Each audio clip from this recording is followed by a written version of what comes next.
fabricants français d'emballages de luxe ont le sourire et on les comprend. Outre les solides fondamentaux du marché mondial du luxe, ces acteurs profitent de la hausse du nombre de touristes dans l'Hexagone et de l'engouement des millennials pour les achats plaisir et les marqueurs de distinction sociale.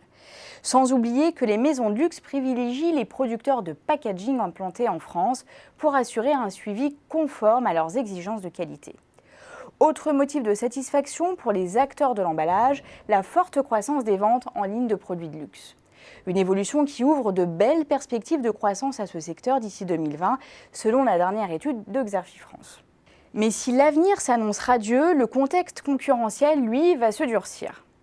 Les acteurs de l'emballage ont un pouvoir de négociation défavorable vis-à-vis des maisons de luxe, car ces dernières n'hésitent pas à mettre en concurrence les fabricants de packaging pour obtenir des prix et des délais de production plus avantageux. C'est d'autant plus vrai que les groupes de luxe cherchent à réduire leur nombre de fournisseurs pour simplifier leur chaîne d'approvisionnement. Et le même schéma se reproduit avec les maisons de luxe implantées hors de France. De quoi limiter les revalorisations tarifaires des professionnels français de l'emballage de luxe et peser sur leurs marges. En guise de réponse, ils multiplient les opérations de croissance externe.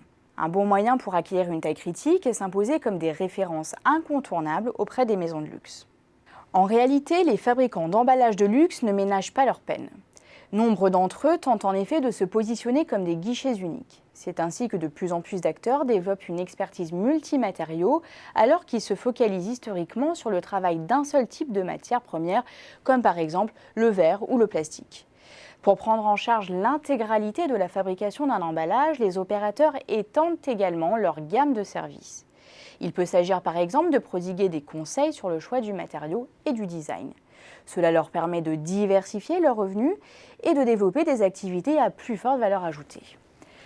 Enfin, les spécialistes de l'emballage investissent pour moderniser leurs équipements afin de réaliser des gains de productivité et répondre à l'accélération du cycle de vie des produits de luxe comme les cosmétiques.